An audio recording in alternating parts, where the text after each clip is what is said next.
मेरा नाम अशरफ है, मैं कक्षा 11th का स्टूडेंट हूँ। मैं एमडी मेडिकल स्कूल में पढ़ता हूँ। तो आज हम बात करने वाले हैं जनन स्वास्थ्य एवं कार्यनीति चैप्टर 3 के बारे में। ये चैप्टर 3 की हेडिंग है, उसके बारे में। तो इसमें जो हमारी पहली हेडिंग है वो है जनन स्वास्थ्य एवं कार्यनीति। तो ये क्या होता है कि भारत जैसे विशाल देश में अनेक प्रकार की जो भिन्नताएं हैं वो क्या हो रही हैं या भिन्नताएं समस्या पनप रही हैं। जैसे अशिक्षा हो सकती है, अंधविश्वास हो सकता है। अंधविश्वास व रूढ़ियों के उल्लेखन में अधिक प्रगति हुई है।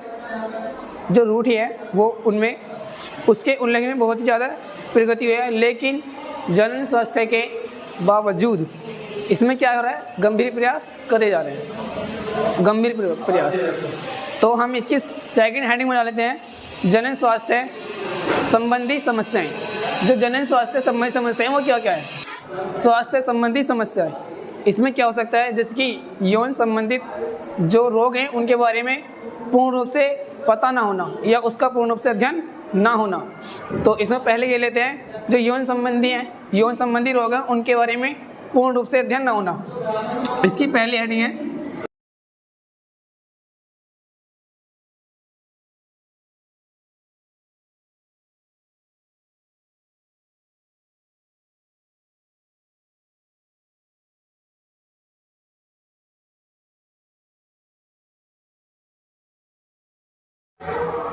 पहली है यौन संबंधी रोग के बारे में पता ना होना।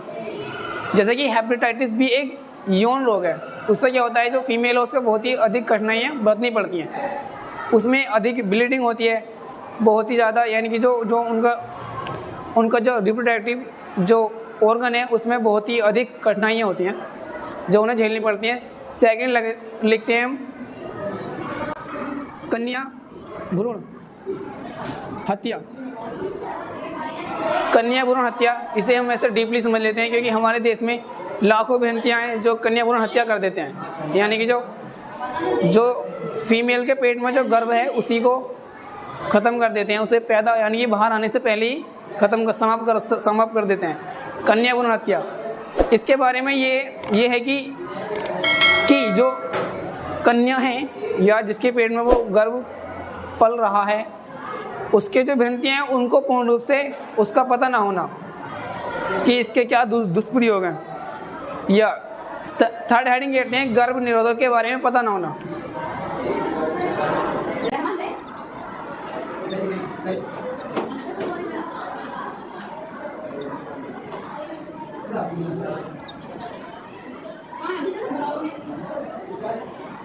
पता नहीं होना, गर्भ निरोधक के बारे में पता ना होना। गर्भ निरोधक यानी कि जैसे कि कोई महिला गर्भवती है तो उसके बारे में पता ना लगना। ये भी हो सकता है कि 7 मंथ या 8 मंथ के बाद वो पता लगता है कि वो गर्भ है। या हम जैसे कि देख सकते हैं वर्तमान भारत में इसके टेस्ट भी होते हैं। चौथी हेडिंग कहते हैं हम सामाजिक है, सामाजिक उत्पीड़न यौन अपराध। सामाजिक उत्पीड़न या यौन अपराध। जनन स्वास्थ्य कार्यक्रम की नीति इसकी सेकंड हेडिंग है जन एवं बाल कार्यक्रम नीति। जन एवं बाल कार्यक्रम नीति ये सन 1951 में चलाई गई। ये कार्यनीति सन 1951 में चलाई गई। इस कार्यनीति का मेन उद्देश्य था जनसंख्या को नियंत्रण करना। भारत ने विश्व में सबसे प्रथम इस कार्यनीति पर अपना प्रथम स्थान हासिल करा, जिसमें भारत ने जनसंख्या को नियंत्रण करना चाहा, लेकिन इसके कुछ दुष्परिणाम निकले जिससे हमारी भारत की जनसंख्या बहुत ही डाउन हो गई, कम हो गई। फिर इस कार्यनीति को सन 1977 से सन 1978 तक बाल कार्यक्रम नीति से नाम बदलकर इसका नाम जनन स्वास्थ्य कार्यनीति कर दिया गया। लेकिन भारतवर्ष में इस कार्यनीति को बहुत अधिक महत्वता दी गई। इसका प्रतीक उल्टा त्रिकोण होता है। इसका प्रतीक लाल कलर का उल्टा त्रिकोण होता है, जिसमें 1 फीमेल 1 मेल तथा उनके एक सन एक डॉटर्स का होता है प्रतीक। इस नीति के अकॉर्डिंग कई प्रकार की जो समस्या थी वो हल हो गई, जैसे कि कन्या भ्रूण हत्या कर देना, ये बहुत ही आसानी से हल हो गया। फिर सेकंड, पहली हेडिंग कन्या भ्रूण हत्या में आसानी होना। सेकंड यानी कि जो जनन था, जो जनन का स्वास्थ्य था उस पर उचित रोक लगाई गई और शहरों में इस पर पूर्ण रूप से उपचार किया गया।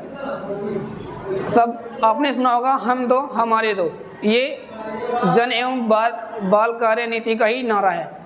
शहरों में इस नीति का नारा हम दो हमारा एक से प्रभावित किया गया। बस अब हम बात करेंगे उल्बेदन पर। उल्बेदन क्या है?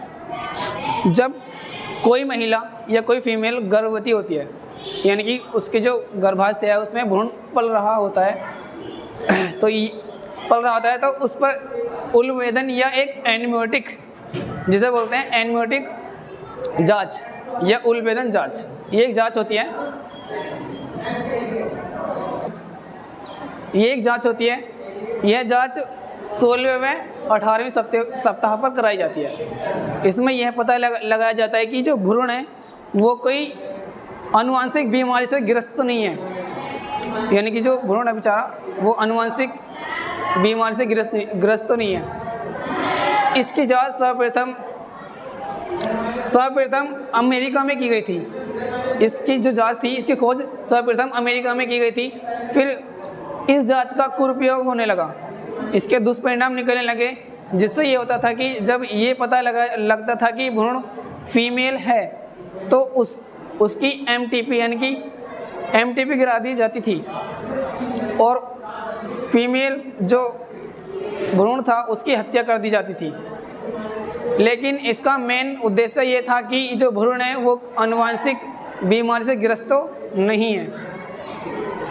इसे कैरियोनिक सैंपल भी कहा जाता है।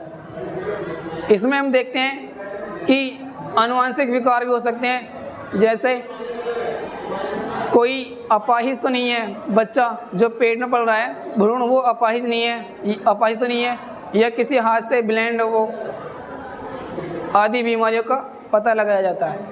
इसमें गुणसूत्रों का समावेशन होता है। उल्बेदन में गुणसूत्र का समावेशन होता है। क्या होता है? जो भ्रूण होता है वो माँ के गर्भाशय में एक एनियोटिक फ्लूइड में तैरता रहता है, जिस हम लिख सकते हैं जो भ्रूण होता है वो माँ के गर्भाशय यानी कि उसमें एनियोटिक फ्लूइड में तैरता रहता है। माँ के गर्भाशय में से सुई की सहायता से एक सैंपल लिया जाता है, जिसका हम संवर्धन करते हैं, कोशिकाओं का गुणसूत्र का संवर्धन करते हैं, और उसके बाद ही पता लगता है कि जो भ्रूण है वो फीमेल है या मेल है, यानी कि नर है या मादा है, उसके बारे में पता लगता है। तो इस टॉपिक में मेन यही है कि इसमें विभेद कर दिया गया, यानी कि इस जांच का दुष्प्रयोग होने लगा। इसमें मेल तथा फीमेल के दुष्प्रयोग होने लगे। यदि भ्रूण फीमेल होता था तो उसे गिरा दिया जाता था, और यदि मेल होता था तो उसे बचा लिया जाता था। तो आज के लिए यहीं तक।